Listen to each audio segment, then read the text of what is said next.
بسم اللہ الرحمن الرحیم۔ شروع کرتا ہوں اللہ کے نام سے جو بڑا مہربان نہایت رحم والا ہے۔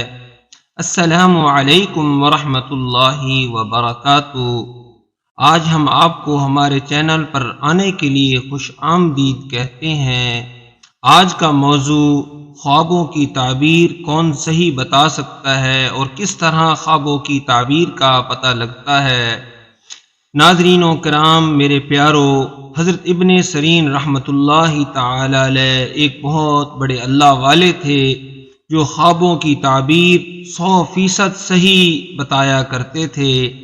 ایک مجلس میں بیٹھے ہوئے تھے کہ لوگ بھی تھے اور ان کے شاگرد بھی تھے، تو ایک آدمی نے آ کر کہا کہ حضرت، مجھے رات کو خواب میں ایک آدمی اذان دیتے سنا اور میں نے دیکھا کہ وہ اذان دے رہا ہے۔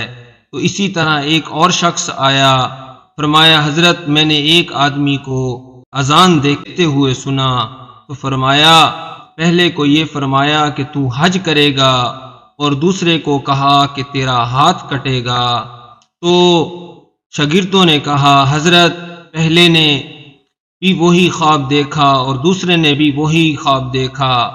تو حضرت ابن سیرین رحمۃ اللہ تعالی علیہ نے فرمایا کہ پہلے کے اذان دینے میں جو اس کے اندر نیکی کے اثرات تھے اور دوسرے شخص کی اذان دینے میں نیکی کے اثرات نہیں تھے، تو اسی لیے میں نے دوسرے کو کہا کہ اس کے ہاتھ کٹیں گے۔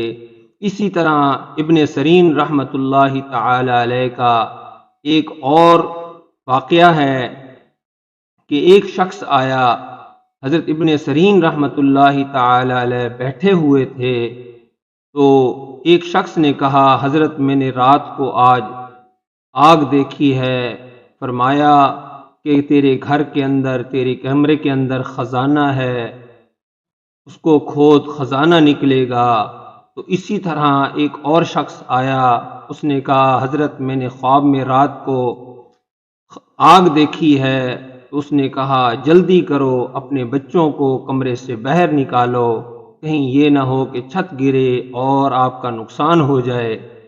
تو لوگوں نے، مجلس والے لوگوں نے کہا حضرت، خواب ایک ہے، تعبیر مختلف ہے۔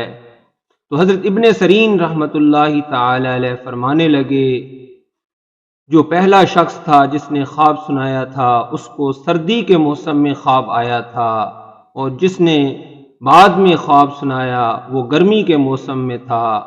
تو لہٰذا سردی کے موسم کے اندر آگ کا فائدہ ہے، تو لہٰذا گرمی کے اندر آگ کا نقصان ہے۔ میں نے اسی چیز کو دیکھتے ہوئے خواب کی تعبیر آپ کو سنا دی۔ میرے پیارو دوستو، ناظرین کرام، آج کی ہماری اگر ویڈیو آپ کو پسند آئی ہے تو ہمارے چینل کو سبسکرائب کر دیں اور ویڈیو کو لائک کریں اور بیل آئیکن کی گھنٹی کو دبا دیں۔ آخر دعوانا الحمدللہ رب العالمین۔